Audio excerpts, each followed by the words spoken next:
Bienvenidos a mi canal. Esta pregunta que le hace esta mujer al sacerdote Luis Toro lo pone en aprieto porque veamos la respuesta que nos da si es basada en la Biblia. ¿Qué pasa con las personas que se quitan la vida, que deciden terminar con su vida? ¿Qué pasa? Veamos la respuesta del sacerdote. ¿Qué pasa si un ser humano, verdad, se quita la vida? Sea que se tire de un quinto o sexto piso o se dé un balazo, que se mate, que se quite la vida. ¿Qué pasaría?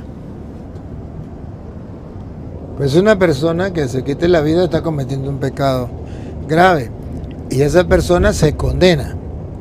Pero dentro de la iglesia existen dos clases de condena, distinto a los protestantes. En los protestantes existe una sola clase de condena. Si alguno tiene la Biblia por ahí, sí.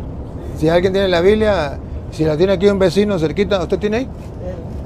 ¿Y usted puede leer ahí? ¿O usted misma? ¿Usted sabe buscar en la Biblia, no? ¿Sí? Préstele la Biblia aquí a la hermana. Yo no sé buscar tan rápido. No sabe buscar tan rápido. ¿Usted sí sabe buscar rápido? Pues usted busca y se la pasa a ella para que ella lea. No tengo ley. Ajá. Entonces, resulta que la Biblia nos viene a presentar que hay dos clases de condena. Una, la condena eterna, donde ya no hay salida, y otra, donde sí podemos salir. Por ejemplo, en Mateo capítulo 5, versículo 25, habla de que el juez va a dictar una sentencia, eso se llama condena. Mateo 5, 25, una condena. Y de esa condena, esa condena no va a ser perpetua, no va a ser eterna, esa condena va a ser parcial. Y luego presenta, ¿ya la tiene? Pásesela de la hermana. Ajá. Usted misma lee, ¿sí? Es que no tengo la Biblia. Ah, yo tampoco, estamos igual. Estamos cieguitos. Ah, bueno. No, pero es que no puede. ¿Él la puede leer? ¿Le puede leer alguien? La puedo leer. Mateo 5:25. Aquí tiene la Biblia. Trata de llegar a un acuerdo con tu adversario mientras van todavía de camino al juicio.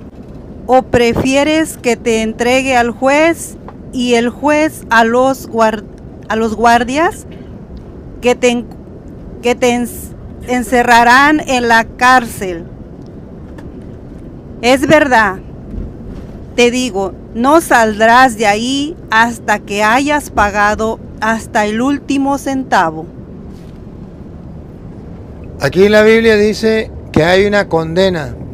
El juez lo va a condenar y saldrá. ¿Cuándo? Cuando pague hasta el último centavo.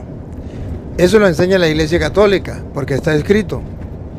Si saldrá cuando pague el último centavo, pues bueno, entonces lo que se llama purgatorio, porque va a purgar una condena. De modo que en la Iglesia Católica hay algo que no existe en los protestantes, que es esa condena parcial. Se llama purgatorio, va a purgar. Purgatorio viene de la palabra purgar. Purgar una condena que diríamos, los de leyes saben lo que es un purgar, una condena. Y allí, entonces, cuando la iglesia enseña que existe el purgatorio, donde hay una condena, donde la persona saldrá. Pero existe otra condena donde la persona no puede salir. Por ejemplo, por allá en Mateo capítulo, muchacha, Juana, Mateo capítulo 25, versículo, por allá del versículo 40 en adelante, donde el juez le dirá a lo de la derecha, malditos, a la parte donde le dice a lo de la izquierda, malditos al fuego eterno. Porque el versículo 40 o 41, 42 por ahí, 41, en el versículo 41, ahí le dice: dirá después a los que estén a la izquierda: malditos, aléjense de mí y vayan al fuego eterno, que ha sido preparado para el diablo y para sus ángeles. Ahí está lo que se llama infierno, condena eterna, donde está el diablo y sus ángeles. Entonces observan ustedes que existe una condena parcial y una condena eterna. Cuando usted me habla de una persona que se quita la vida, nosotros podemos decir, esa persona que se quita la vida se condena. Lo que no sabemos si es una condena eterna o una condena parcial. Eso lo dictamina el juez, ni usted ni yo. Y como ni usted ni yo lo podemos saber, entonces por eso nosotros oramos por los difuntos, para que si esa persona no está en esa condena eterna, pueda tener Dios misericordia de él y pueda salir de allí. Sabemos que murió en pecado, sabemos que se condena, pero no sabemos si para el infierno o para el purgatorio. Eso le toca solamente y únicamente a Dios y a los protestantes, que son dioses. Bueno, gracias por su pregunta. Gracias, padre. A ver, otra preguntita pues. Otra preguntita.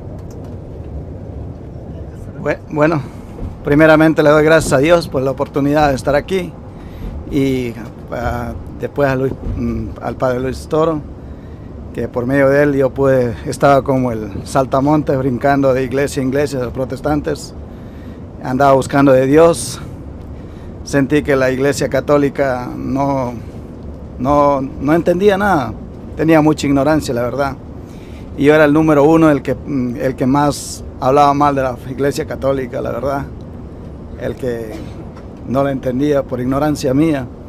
Entonces andaba de iglesia a iglesia y entonces pues una vez que ya un hermano me estaba ya convenciendo casi, llegaba a la iglesia y tampoco, no llenaba a mí, no entraba, no encontraba lo que andaba buscando, pero siempre andaba buscando de Dios. Vengo de una familia católica, muy católica, de mi mamá, de mi papá, siempre colaboraba con la iglesia y todo. Entonces, hasta que un día ya estaba para irme a la iglesia de los protestantes, me estaban ya invitando para un domingo darme clases evangélicas de ellos. Y soñé con la Santísima Virgen y me quedé inquieto. Siempre le respetaba muchísimo, siempre creía en ella, siempre todo eso. Nunca he dejado de creer en la Santísima Virgen. Entonces, una hermana me invitó y una prima mía me dijo que, primo, ¿por qué usted no saca las dudas y escucha al padre Marco Galvez? ¿Y dónde está él? Me dijo, sí, en el internet, lo encuentra él. Escuché sus prédicas, escuché todos los días y eso era como una adicción de todos los días. Y ya lleva 15 días y le pregunté le dije a mi prima que está maravillosa esa prédica. Y me dijo, ¿y eso usted que no escuchó al padre Luis Toro? Digo, ¿a poco hay otro padre? Me dijo, sí, es el tío de él. Padre, ahí eran noches de insomnio, yo trabajaba en un taxi y en el taxi, es más, en la pandemia, yo salía a trabajar en la pandemia, yo trabajaba en un taxi en Uber en Nueva York, que nadie trabajaba, pero yo sí salía, porque no era obligado a quedarse en casa. Era solo por escucharle a usted, padre. Y ya escuche los videos, era totalmente videos de padre Luis Toro, y wow, y cada vez me gustaba más y me gustaba más y me daba golpes a mí mismo y yo decía, perdona la expresión, pero decía, qué bruto era yo de verdad creer eso. Mire cómo está deshaciendo, me está describiendo todo. Entonces después quise hablar con el hermano protestante y me dijo un pastor me dijo, usted tiene madera para ser pastor, dice. Yo en menos de 6 meses lo pongo como pastor porque esta es la forma que habla y todo. Entonces, no, pero que ahorita no va a convencer, le dijo usted, no. Es que si algo que yo no he hecho, digo, es de querer estafar a la gente por los diezmos. Nunca me ha gustado. Entonces, pues aquí me tiene. He venido primera vez aquí a conocerla a usted. La dicha que Dios me dio la oportunidad de esto y Padre Luis Toro y todos estos hermanos que he compartido muy lindo. Y la pregunta mía es, como le estaba preguntando al papá de eso, y estaba confundido porque alguien me dijo, porque a veces todos los sacerdotes nos dicen una cosa, otra cosa, y por eso estaba confundido también, porque hay sacerdotes que, por ejemplo, de lo que yo ponía a mis hijos a vestirlos de Halloween, ya no lo hago más, gracias a Dios, no lo hago más, estaba eso, pero lo vi en una iglesia, todos los adornos de Halloween, todo adentro de una iglesia. Y yo decía, pero si la iglesia lo hace, entonces por eso era mi ignorancia. Pero ya no lo hago más, gracias a usted que nos explicó todo eso. Pero la pregunta mía ahorita es sobre el alma. Alguien me dijo que los perros tienen alma, las plantas tienen alma y todo lo que tiene vida tiene alma. Y eso quisiera que me explique un poquito, por favor. Sí y no. En el Antiguo Testamento todo lo que tiene vida tiene alma. O sea, ¿qué era el alma en el Antiguo Testamento? El alma en el Antiguo Testamento era la vida. ¿El árbol tiene vida? Sí, entonces tiene alma. ¿El perro tiene vida? Sí, entonces tiene alma. ¿El ser humano tiene vida? Sí, entonces tiene alma. ¿Verdad? Pero resulta que el perro tenía un alma, una vida. El árbol tenía un alma, una vida. Y el ser humano tenía dos almas. El alma o la vida del cuerpo. El alma o la vida del espíritu. Cuando viene Cristo, ya las cosas cambian. Ya a la vida del cuerpo ya no se le llama alma, se le llama vida. Y a la vida del espíritu se le llama alma. Para diferenciar de los animales, de las personas. Entonces nosotros podemos decir que el árbol tiene vida, hablando después de Cristo. Hablando antes de Cristo, el árbol tiene alma, un alma. Hablando antes de Cristo, el perro tiene alma. Después de Cristo, el perro tiene vida, un alma, una vida. Y hablando antes de Cristo, el hombre tiene dos almas. Y hablando después de Cristo, el hombre tiene vida del cuerpo y tiene el alma, que es la vida del espíritu. O también a veces decimos que nosotros tenemos dos vidas, sí. Una en este mundo y otra vida en el otro. Entonces vida significa alma. Entonces el perro tiene un alma mortal, que muere con el cuerpo. El árbol tiene una vida, pues vida lo mismo que alma, una vida mortal. Pero el hombre tiene una vida mortal, el cuerpo que muere, lo tragan los gusanos, y una vida inmortal, que es la vida del espíritu. Por eso entonces, cuando una persona muere, normalmente usted no dice por el espíritu de Petronilo que se murió, usted dice por el alma de Petronilo. ¿Por qué decimos por el alma y no por el espíritu? Para decirle al mundo que nosotros creemos en la vida después de la muerte. Entonces decimos por el alma de Petronilo, o sea, por Petronilo que está vivo. La resurrección. Ajá, porque creemos en la vida del más allá. Entonces por eso lo llamamos alma. Llamémoslo así de esta manera. Cuando una persona muere, el cuerpo lo entierran, se acabó. Pero hay algo que no se ve, por eso se llama espíritu, que sigue vivo. Como eso que no se ve sigue vivo, por tener vida se le llama alma. ¿Ve? Y nosotros tratamos de llamarlo alma para asegurarnos, para recordarnos lo que creemos. Que esa persona, a pesar de que ha muerto, sigue vivo como Jesús dijo. El que cree en mí, aunque haya muerto, vivirá. Y el que está vivo y cree en mí, no morirá para siempre. Gracias, Padre. Bueno, pues, gracias. Un placer.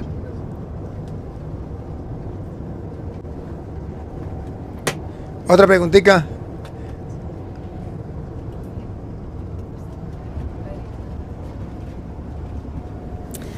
Hola, Padre. Mucho gusto en conocerle y le ha dado muchas respuestas a mis preguntas. Solamente una pregunta tengo. ¿Por qué se dice que nadie ha visto a Dios si Cristo dice el que ve a mí, ve a mi Padre? Ciertamente, lo que nosotros podemos Conocer de Dios nos lo ha dado a conocer Jesucristo. Pero no podemos ver a Dios. ¿Por qué no podemos ver a Dios en esta vida? Porque nosotros tenemos una mente incapaz de abarcar a Dios. Un conocimiento incapaz de abarcar a Dios, es un conocimiento limitado. Entonces, como es un conocimiento limitado, nosotros hemos visto y no hemos visto a Dios. San Pablo, por ejemplo, dice que hemos visto a Dios cuando vemos una flor, cuando vemos la naturaleza, cuando vemos el sol, hemos visto a Dios. Sí, una parte. Por eso no sé si usted recuerda que cuando Moisés vio a Dios, le vio la espalda, o sea, una parte. Y por eso Moisés dice, nadie puede ver a Dios y seguir vivo.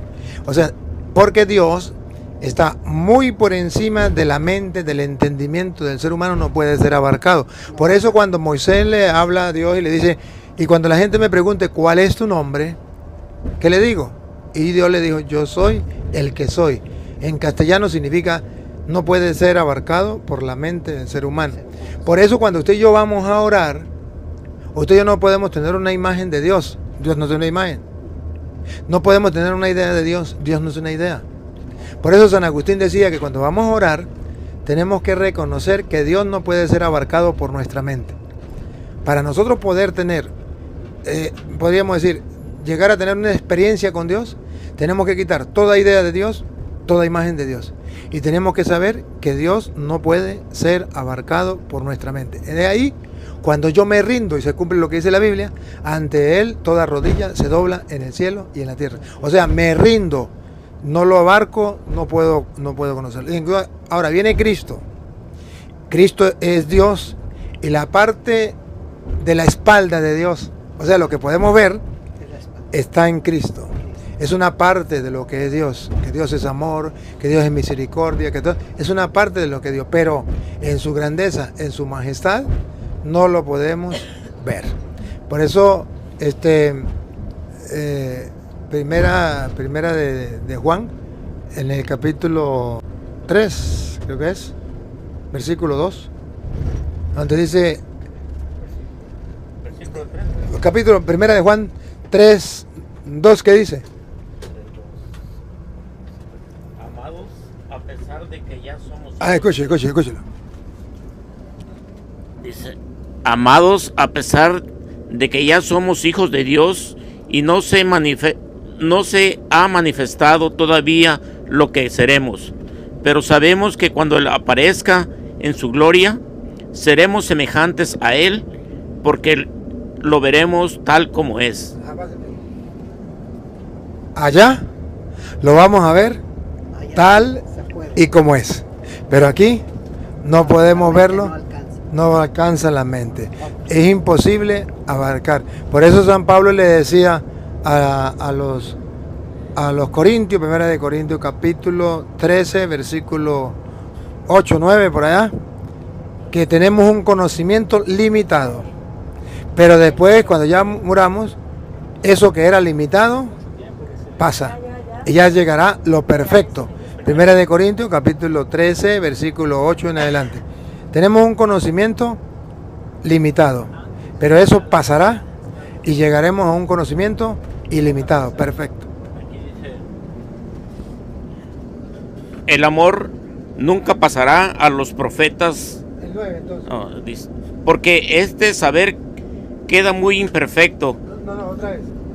Porque este saber queda muy imperfecto y nuestras profecías también son algo muy limitado. Sigue. Cuando llegue lo perfecto, lo que es limitado desaparecerá. Ahí pasa. El conocimiento aquí en la tierra es limitado, pero ya cuando lleguemos a la presencia de Dios, lo que es limitado desaparecerá. Llegará lo perfecto. Entonces podremos conocer a Dios como Él nos conoce a nosotros. Entonces, ahorita es imposible. Ahora, cuando usted y yo, esa es la ventaja de la oración, cuando usted y yo nos metemos en la oración de silencio, donde no pensamos nada, donde no pedimos nada, donde no hablamos nada, sino solamente sabemos que estamos delante de Dios, del invisible pero todopoderoso, del que está en medio de nosotros, y nos quedamos en silencio delante de Él, comenzamos a entrar en la inmensidad profunda del misterio de Dios y podemos ir viéndole más claramente la espalda de Dios. Podemos tener un encuentro más personalizado, más grande de lo que es Dios en nuestra vida. Y eso se logra solamente en el silencio, en el silencio de la oración. No se logra de otra manera. Usted, por ejemplo, usted hace el rosario y a través del rosario, que es una oración, usted logra repetir las frases de las Sagradas Escrituras y hablarle a Dios. Y usted hace otra oración, póngale la oración que usted quiera, siempre hablando, usted le habla a Dios. Pero no hay ese crecimiento del conocimiento espiritual de Dios o de la visión de ese Dios. Cuando usted llega en el silencio y se queda en silencio, sabiendo que su mente no puede abarcar a Dios, se rinde ante Él, entonces usted puede ir aumentando en su espíritu el conocer, llamémoslo así, de Dios. Lo va conociendo más, pero en el silencio, guardando silencio y dejando que Dios viva en tu vida y actúe en tu vida. Por eso la iglesia nos recomienda mucho la oración del silencio. Y por eso incluso cuando en la Eucaristía, la iglesia dice que después de la comunión debe haber silencio, para que cada persona pueda ver a la medida de sus posibilidades lo que pueda de Dios. Que no será perfecto, pero que puede verlo a la luz de la fe y en el silencio. Bueno, muchas gracias, padre. A la orden. ¿Si hay otra preguntita?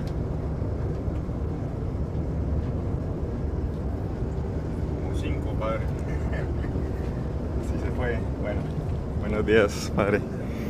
Primero que todo, también gracias a Dios por permitirme estar acá en esta peregrinación en compañía del Padre Luis Toro. Bueno, la primera pregunta, Padre, pues yo algunas supongo, pero prefiero que de pronto usted me las responda. En Salmos 69, ¿sí? Habla de pecados de Jesús. Habla de pecados de Jesús. Salmos 69. ¿Cómo así? Dice que Jesús dice sus pecados que no son ocultos a Dios. Salmos 69 del 1 en adelante. No, pues léalo a ver. Porque usted me está diciendo los pecados de Jesús. Ok, dice, se llama El Lamento de Cristo, ¿sí? Dice, al maestro de coro, por el tono de los lirios de David. Bueno, sálvame, oh Dios, porque las aguas me han llegado al cuello. Estoy sumergido en lo hondo del fango y no hay donde hacer pie. He caído en aguas profundas y me arrastra la corriente. Me he cansado de llamar, mi garganta ha enronquecido. Han desfallecido mis ojos esperando a mi Dios. Más que los cabellos de mi cabeza son los que sin causa me odian. Son demasiado poderosos para mis fuerzas los que injustamente me hostilizan y tengo que devolver lo que no he robado. Tú, oh Dios, conoces mi insensatez y mis pecados no te están ocultos. Siga. No sean confundidos por mi causa los que esperan en ti, oh Señor, Yahvé de los ejércitos. Que no se avergüencen de mí quienes te buscan, oh Dios de Israel. Es por tu causa si he sufrido oprobio y mi rostro se ha cubierto de confusión. He venido a ser un extraño para mis hermanos, los hijos de mi madre no me conocen, porque me devora el celo de tu casa, y los baldones de los que te ultrajan cayeron sobre mí. Me afligí con ayuno y se me convirtió en vituperio. Me vestí de cilicio y vine a hacer la fábula de ellos. Murmuran contra mí los que se sientan a la puerta y los bebedores me hacen coplas. Mas yo dirijo a ti mi oración, oh Yahvé, en tiempo favorable, oh Dios, escúchame según la grandeza de tu bondad, según la fidelidad de tu socorro. Sácame del lodo, no sea que me sumerja.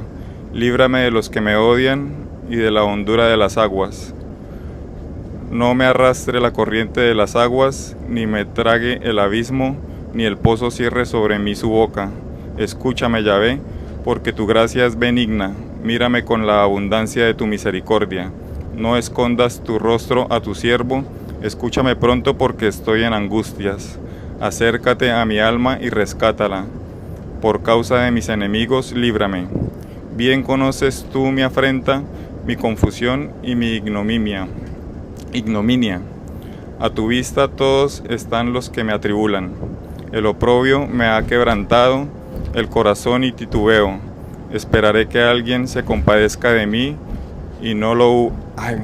Esperé que alguien se compadeciera de mí y no lo hubo, y que alguno me consolara, mas no le hallé. Por comida me ofrecieron hiel, y para mi sed me dieron a beber vinagre. Ahora sí, lea el pedacito que quería leer. Ok. Pedacito.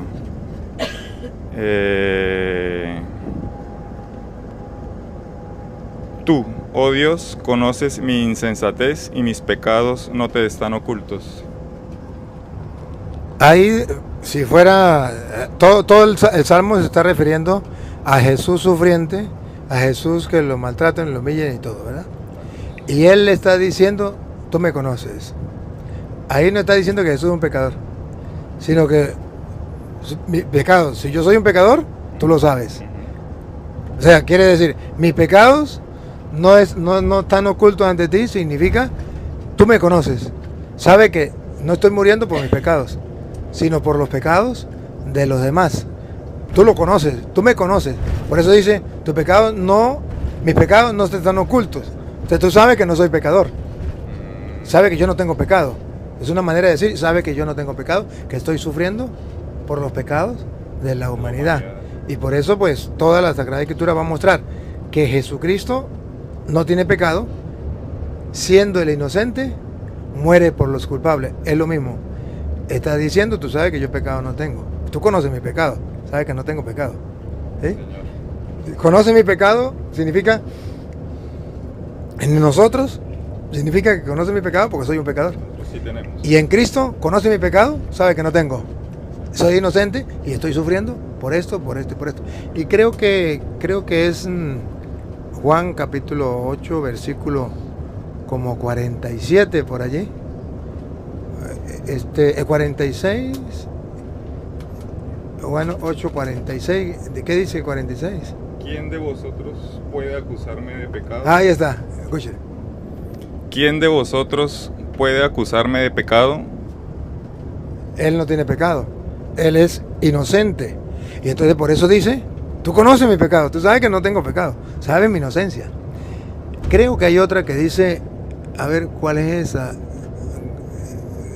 Gálatas 3:3. 3:13 era. Creo que es. Algo así. Cristo empero nos redimió de la maldición de la ley. A leer.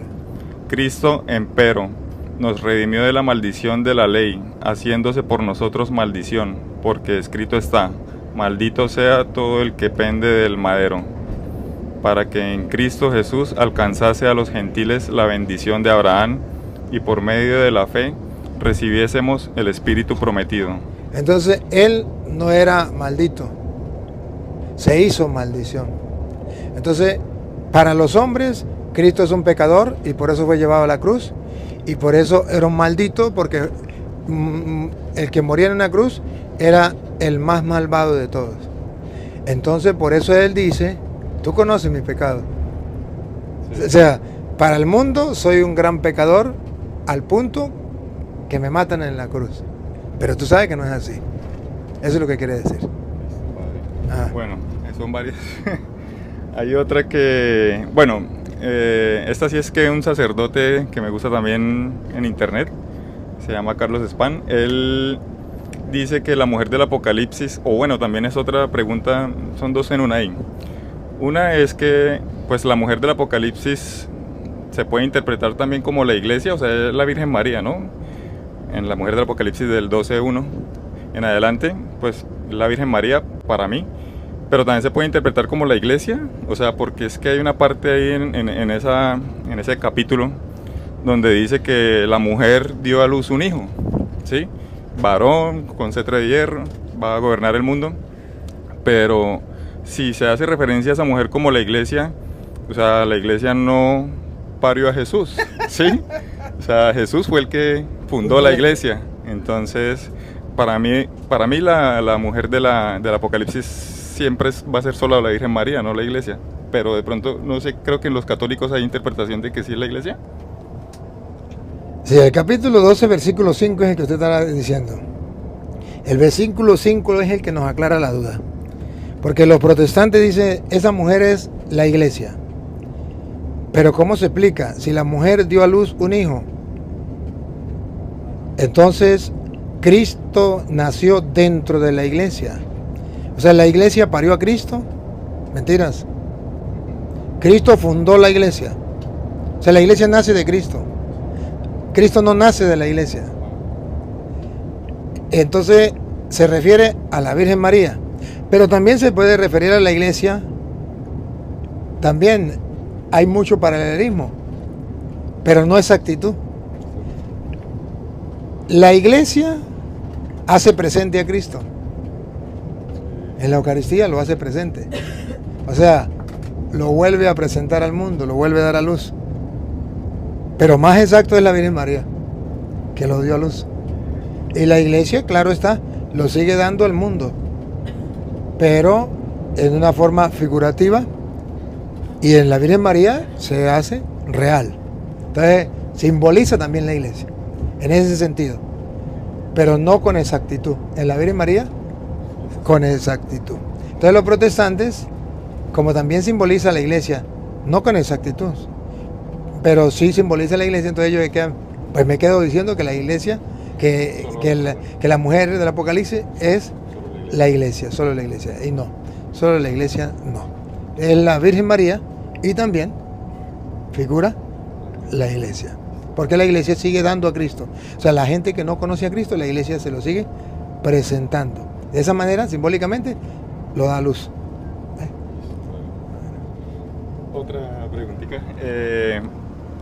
Bueno, la otra que tengo es que hay una enseñanza donde usted habla sobre la Virgen María, la reina, y sí, en muchas partes de la Biblia dice que la Virgen María es la reina, la mamá del rey, pero también en esa enseñanza, no recuerdo bien el video, el capítulo y versículo, pero hay una parte donde dice que ella va con sus colegas, con sus otras vírgenes, pero creo que en ese pedacito es donde dice que es princesa también, ¿sí?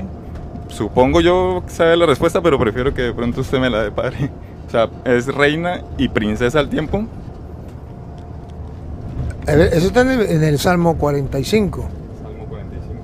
En el Salmo 45, versículo 9. Por allí está.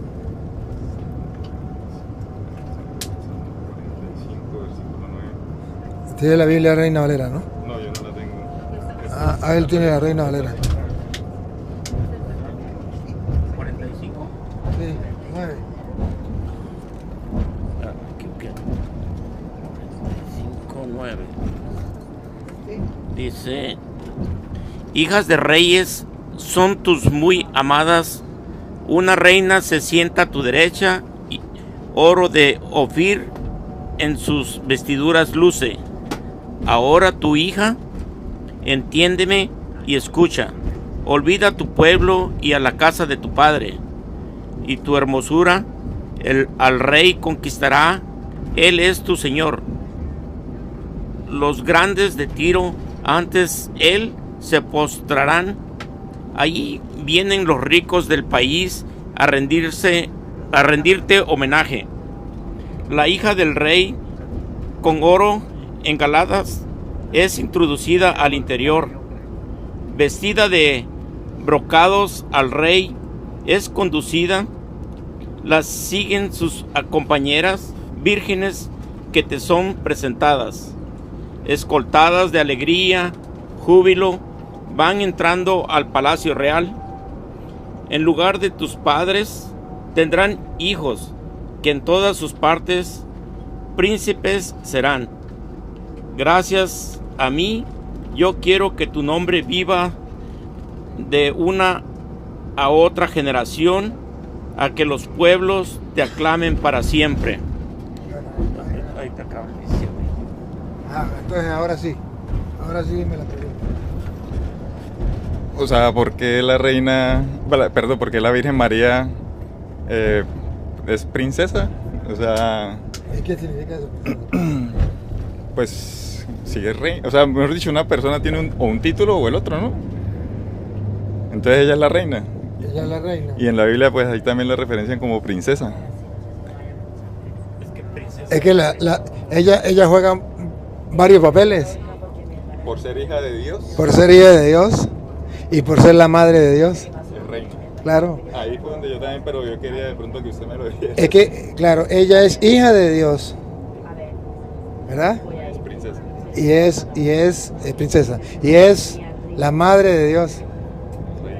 Qué misterio más grande. Es esposa del Espíritu Santo. Ajá. Entonces, esto es lo que los protestantes no entienden. Los protestantes dicen, bueno, pero entonces, ¿cómo es la cosa? ¿O es hija de Dios o es madre de Dios? Claro, es hija de Dios Padre, es madre de Dios Hijo. Y es sagrario del Dios Espíritu Santo. Entonces, ¿cómo hacemos? Pues creer en la palabra, más nada, que es hija de Dios Padre. Hay una canción que dice... A ver, que yo me acuerde.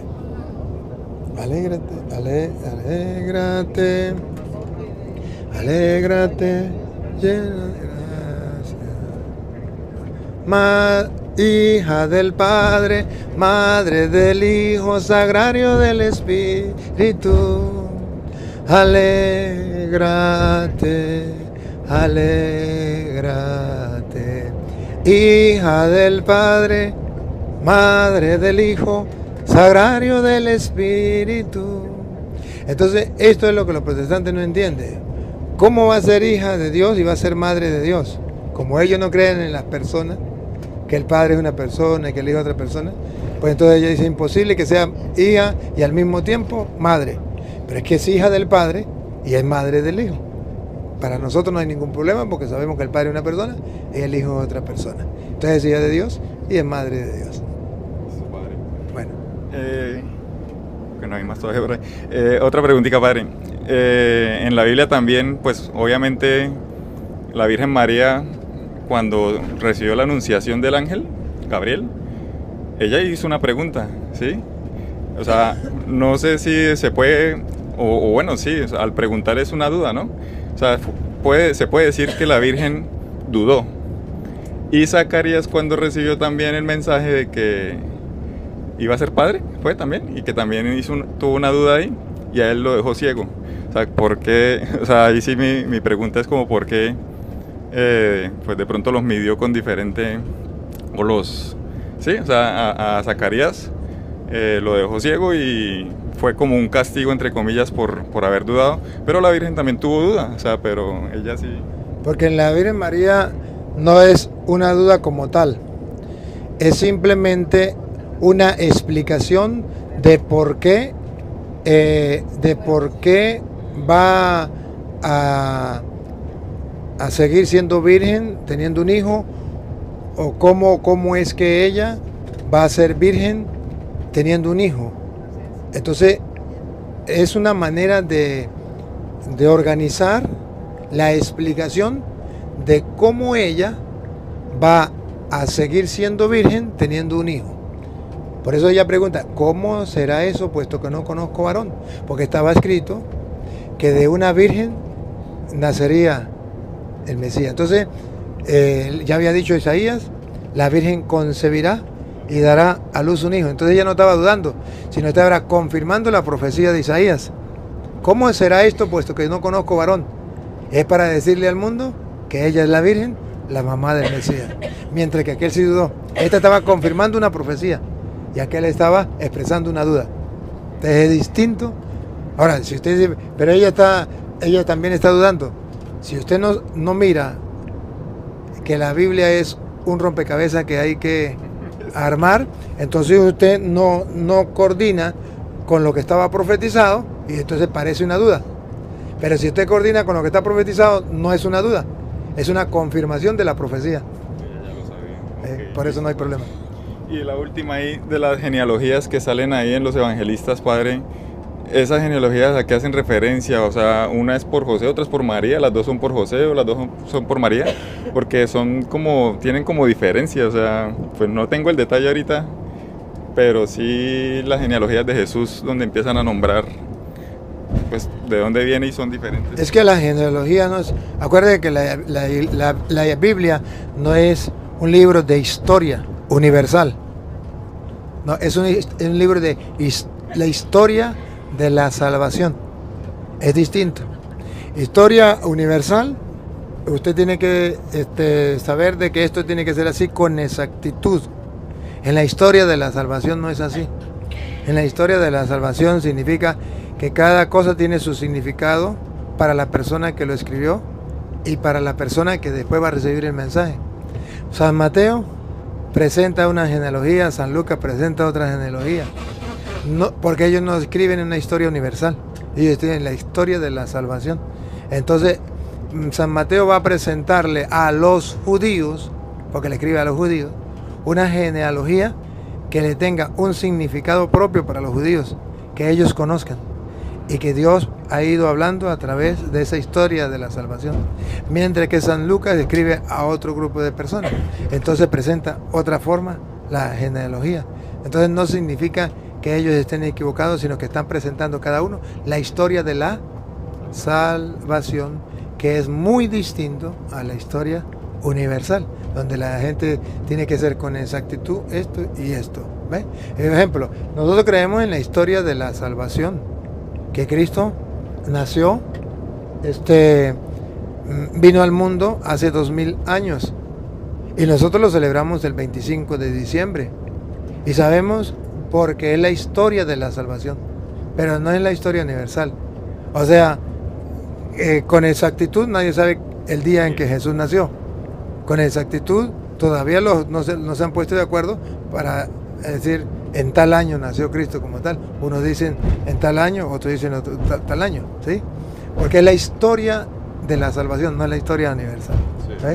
Sí. Y esto es lo que confunde a muchos ateos, por ejemplo, a muchas personas que dicen, pero es que tiene que ser con exactitud, porque la historia, pero es que es la historia, pero no universal, sino la historia de la salvación. Lo mismo pasa con Adán y Eva, lo mismo pasa con los antiguos, porque es la historia de la salvación y no la historia universal. Bueno, a ver, otra preguntita pues.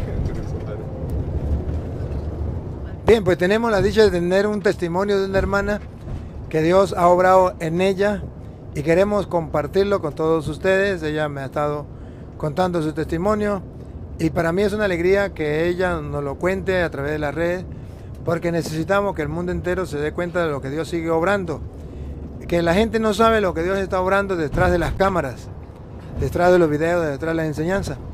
Escuchan por ahí decir que el cura Toro pelea con los evangélicos, lo que hace es apartar a la gente, pero esos son portavoces del diablo que quieren ensuciar la obra de Dios.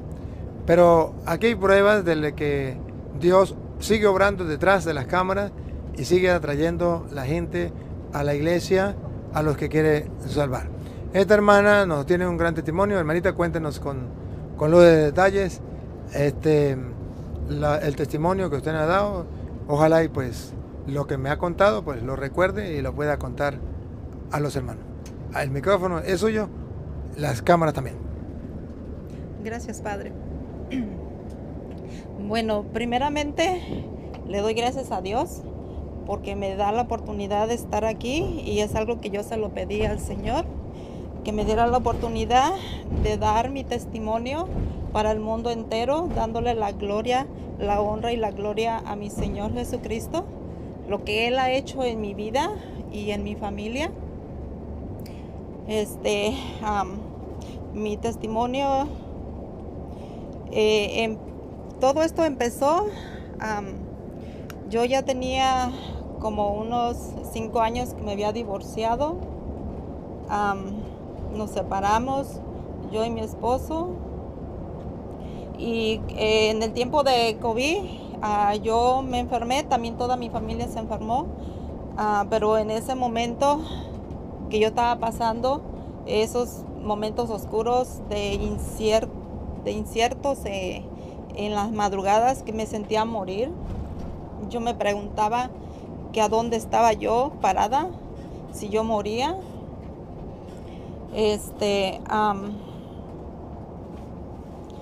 Cuando me afectó mucho la respiración, no podía respirar, me atacaba mucho y Dios me dio la oportunidad de estar aquí porque no era mi tiempo. Entonces en ese momento me puse a reflexionar en lo que era mi vida en ese momento. Si Dios me había dado una oportunidad de vida, no era para quedarme sentada donde mismo, sino que tenía que buscar de Dios. Y yo le abrí mi corazón a Dios en ese momento, pero en ese momento mi fe, la verdad, yo no conocía mi fe en la Iglesia Católica. Yo no estaba fundamentada en nada, yo nomás decía, o sea, existe Dios, o sea, existe Cristo, pero yo no tenía ni una evidencia, o sea, comprobar que es verdad.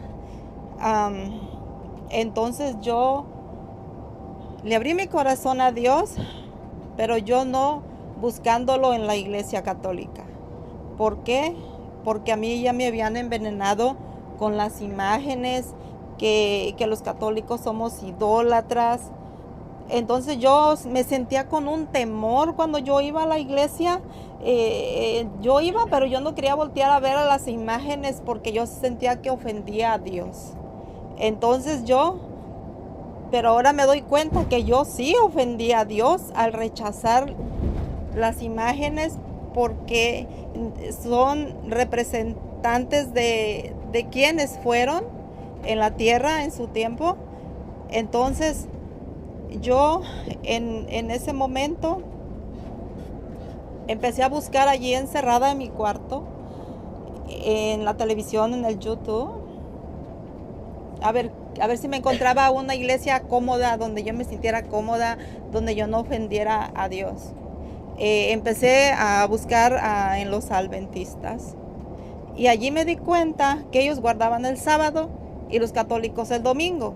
Entonces yo dije, ¿pero por qué? Bueno, yo viví una semana de adventista haciendo lo que ellos hacen, pero hablaban muy mal de la Iglesia Católica y allí yo no me sentí bien. Entonces seguí buscando y me encontré al pastor Eduardo Gutiérrez, y con ese pastor yo empecé a escucharlo, que tenía así como debates con católicos, pero yo no entendía mucho. Entonces, cuando empiezo a buscar más y me encuentro un video que tenía un debate con un sacerdote, pero yo no sabía quién era el sacerdote. Incluso yo en ese momento dije, pues ¿qué va a decir el sacerdote? Me perdona, padre. Pero en ese momento yo así pensaba, porque no nos explica, no nos dicen nada más lo de la misa y ya es todo. Entonces yo en ese momento me pongo a mirar, pero yo estaba al lado del pastor, no del sacerdote. Entonces yo allí empiezo a escuchar lo que presenta el pastor sobre el tema de la primacía de Pedro. Y fue algo que el Señor me mostró, ¿por qué? En como yo estaba confundida y yo decía que todo era lo mismo, todo es lo mismo, pero cuando Dios me muestra su verdad, me la muestra en mi error que yo estaba, cómo yo creía, cómo yo pensaba, me dice, ese video bien claro para mí, cuando yo lo miré el tema de la primacía de Pedro. ¿Quién era Pedro en las escrituras? Yo no sabía quién era Pedro en las escrituras. Entonces yo allí conocí qué papel representa Pedro en las escrituras, pero todo lo que hablaba ese pastor era contra Pedro. O sea, nada le favorecía a Pedro. Entonces cuando yo empiezo a escuchar el Padre, cuando empieza a hablar de Pedro y fundamentado en la escritura, yo allí me doy cuenta que lo que estaba diciendo el Padre fundamentado era la verdad. Allí pasó algo increíble en mi vida.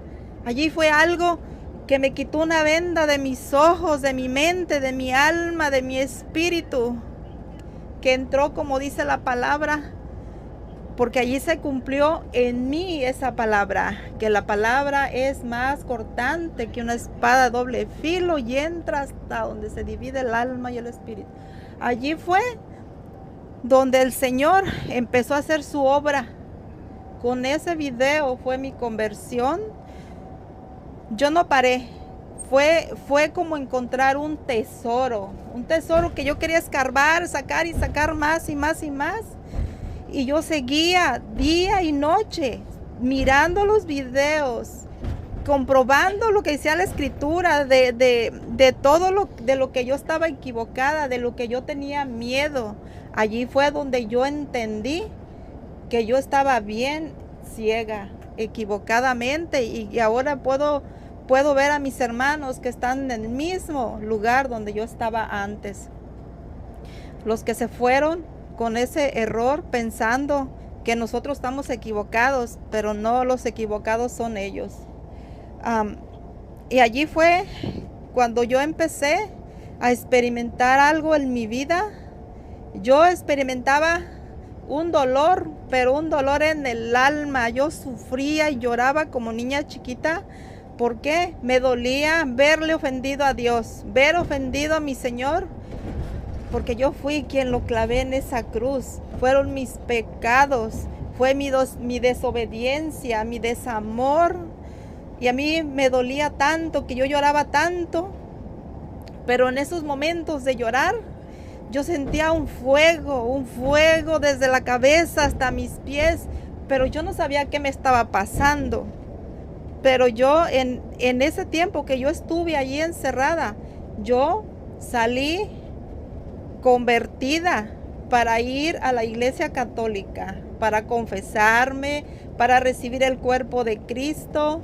Y como dice en el Evangelio, cuando dice Jesucristo que el que quiera ser su discípulo, dice, renúnciase a sí mismo, cargue con su cruz y sígame. Allí yo entendí que para seguirle a Él, yo tenía que renunciar a mi vida que estaba llevando, morir yo, renunciarme a mí misma, a mis placeres, a mis gustos, lo que a mí me complacía. Para yo seguirle a Él, yo tenía que morir a eso. Y eso fue bien claro para mí. Y decidí, yo no fue porque yo lo haya decidido, sino porque fue el plan de Dios. Ese era mi momento, era mi hora que llegó para cambiar mi vida, porque Él me levantó de la fosa, porque yo ya estaba muerta. Yo estaba muerta, yo era esos huesos secos, y su palabra me dieron vida. Y yo le doy gracias a Dios por este sacerdote que puso en mi camino, que a través de su palabra, porque como él dice, él es solo una bocina para que su palabra salga al mundo entero. Y así fue como yo en mi corazón, y yo le decía, Señor, gracias por poner a este profeta en mi camino, porque para mí es un ángel. ¿Por qué? Porque a través de predicar la palabra me transmitió la vida. Me hizo que esos huesos secos volvieran a unirse y retomar vida. Y para mí fue algo hermoso, pero bien doloroso, porque mi conversión me tocó en la llaga. Todo lo que el Padre predicaba de la palabra era no por encimita, sino que profundizaba en ese dolor en mi corazón. Y pues yo aquí estoy. ¿Por qué? Porque la palabra de Dios me hizo volver a la iglesia. Pero después de que yo empecé a escuchar todo lo que decía la palabra, vi a mis hijos donde estaba, porque mis hijos ya se me habían ido. Y eso fue un dolor terrible, otro dolor que yo sufría, y yo lloraba y lloraba en mi corazón, y yo no tenía esa paz, y a mí me dolía mucho en mi corazón que ver a mis hijos que están muriendo porque se fueron, porque ellos ya no se confiesan, ya no comulgan, ellos ya no creen eso. Entonces para mí fue un dolor tan grande, que un día se lo puse al Señor también. Al Señor también se lo puse a los pies de la cruz. Le entregué todo lo que traía en mi corazón que yo no podía. Y el Señor ahí también me dio un regalo grande, que debo tener confianza en Él. Que así como Él me trajo a mí, un día también los traerá a ellos. Y Él me dio una paz grande. Me dio una suave brisa en mi rostro ese día que yo caí en un descanso, y me dio una paz grande que me sanó ese dolor me lo sanó.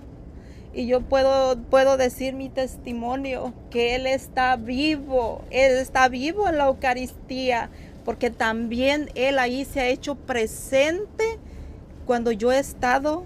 Porque yo un día, y quiero dar este testimonio también, estuve en Guadalajara en un retiro frente al Santísimo, y yo ahí estaba pasando también un problema, un dolor por mi madre que estaba enferma, y yo me fui y la dejé, pero yo le dije: Señor, tú te quedas con ella.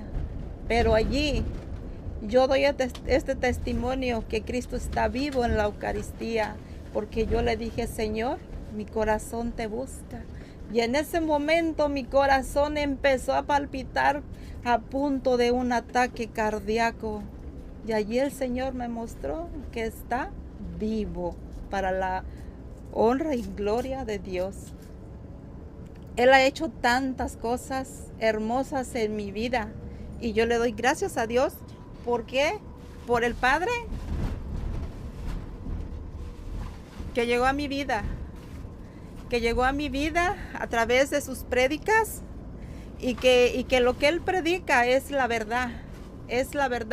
Él no pelea con nadie. Él quiere la salvación de las almas. Él busca la salvación de las almas, así como llegó a mi vida, así como llegó para que mi alma también fuera liberada de donde estaba encadenada. Y llegó la luz a mi vida a través del Evangelio. Y yo estaba, pues en ese momento, pues separados de mi esposo. Y a través de la palabra de la Escritura, cuando yo entendí lo que es el matrimonio, lo que significa el matrimonio, el Señor me vuelve a mi esposo. Y ahora estamos caminando juntos. Nos perdonamos, porque para Dios nada es imposible, nada. Él restaura los corazones destrozados, las vidas, las familias. Y me siento tan dichosa, porque no lo merezco. No merezco, porque soy la más pecadora de todos mis hermanos, porque yo ofendí mucho a Dios con mis acciones, y por eso estoy arrepentida, porque como dice Él, yo no vine por los sanos, sino por los enfermos. Y le doy muchas gracias a mi Señor por esa misericordia tan grande que tuvo conmigo y con mi familia.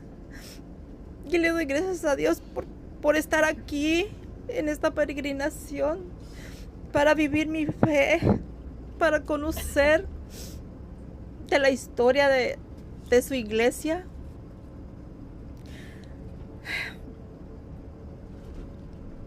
Y también para darle gracias al Padre por sus enseñanzas, y que esto que Él ha hecho no es en vano. Y yo quería que Él lo supiera, que supiera que lo que él hizo en ese video, cuando él estaba grabando, sin pensar que esta ovejita un día iba a volver al rebaño con sus prédicas. Y por eso hoy le doy gracias con todo mi corazón, porque para mí usted es como un ángel. Y cuando usted me da un abrazo, no me lo da usted, sino me lo da mi Señor. Porque a través de usted está Cristo. Cristo con ese corazón amándonos a todos. Y ese es el amor que usted da a cada uno de nosotros. Y por eso le doy las gracias. Porque para mí usted es muy especial en mi corazón. Por haber traído la luz a mi vida. Y pues este es mi testimonio que doy para que el mundo entero sepa lo que Dios ha hecho en mi vida y lo que seguirá haciendo con más personas. Gracias hermana. ¿Cómo se llama usted? María Cervantes. María Cervantes. María Cervantes, gracias a la hermana María Cervantes por su testimonio. Y así como ella, yo sé que muchos en el mundo han tenido la experiencia de Dios a través de la palabra y han tenido la misma experiencia de San Pablo, sentir que una como escamas le caen de los ojos, unas vendas, y comenzar a ver con claridad lo que Dios quiere en nuestra vida. Dios le pague por su testimonio, y yo sé que muchos de ustedes quisieran dar su testimonio también de lo que Dios ha hecho en su vida. Dios conoce, y algún día a lo mejor tengamos la oportunidad de que ustedes cuenten su testimonio y el mundo lo sepa. Y si no lo sabe el mundo, Dios sí lo sabe, y agradezco y alabo a Dios por ese trabajo que me ha permitido hacer por el reino de Dios y ayudar a tantos hermanos que conozcan la verdad. Todos tenemos la oportunidad ahora a través de las redes sociales de conocer la verdad, y Dios nos da la oportunidad de tener un cerebro pensante para poder someter en la balanza las cosas, lo que dicen los protestantes y lo que enseña la Iglesia Católica, lo que dicen los julanos pastores y lo que dice la Biblia, para que la gente pueda descubrir que una cosa es lo que dicen los protestantes y otra cosa es lo que dice la Biblia. Y cuando la gente descubre eso y aman la verdad, pues simplemente escogen el camino de la verdad. Dios le bendiga a todos, gracias, Dios le pague. Debemos aceptar que hemos hecho tantas cosas por esquivar el verdadero evangelio de Cristo. Estas diferencias entre la fe y la creencia están acabando con lo poco que queda de ese verdadero evangelio. La fe, como ya saben, es una experiencia personal que transforma vidas. La creencia, por lo tanto, es un dogma que se recibe sin tener un encuentro personal verdadero con Dios. Entonces, ¿a dónde vamos a parar